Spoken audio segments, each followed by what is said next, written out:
Hi friends, எல்லாருக்கும் வணக்கம். நான் உங்கள் விவசாய மகன் எம்பி. வாழை சாகுபடி பார்ட் 4 வீடியோக்குள்ள போலாம் வாங்க.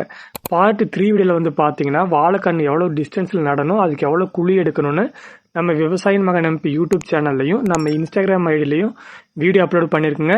மறக்காம பாருங்க. இந்த வீடியோவில் வந்து வாழைக்கன்று எப்படி நடதுன்னு பார்க்கலாங்க. ஃபர்ஸ்ட் வந்து வாழைக்கன்று எல்லாத்தையுமே கொண்டு வந்து ஒரு இடத்துல குட்டா வச்சாச்சுங்க. நெக்ஸ்ட் வந்து அந்த வாழைக்கன்று எல்லாத்தையுமே கொண்டு போய் குழி பக்கத்துலயும் போட்டாச்சுங்க. போட்டதுக்கு அப்புறம் அந்த வாழைக்கண்ணை வந்து பாத்தீங்கன்னா குழிக்குள்ள டைரக்டா வானத்தை பார்த்த மாதிரி வைங்க. வச்சதுக்கு அப்புறம் சைட்ல இருக்க மண்ணை ஃபுல்லுமே தள்ளி நல்லா மூடிடுங்க.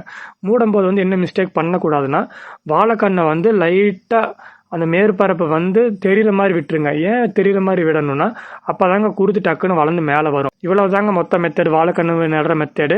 நெக்ஸ்ட் வந்து நம்ம தோட்டத்தில் வந்து எப்படி சொட்டு நீர் பாசன வசதி அமைக்க போறோம்னு வீடியோ தொடர்ந்து அப்லோட் பண்ண போறேங்க. கண்டிப்பா உங்களுக்கு பிடிக்கும். மறக்காம நம்ம விவசாய மகன் எம்பி யூடியூப் சேனலையும் நம்ம இன்ஸ்டாகிராம் ஐடியும் சப்ஸ்கிரைப் பண்ணிக்கங்க, ஃபாலோ பண்ணிக்கங்க. நன்றிங்க.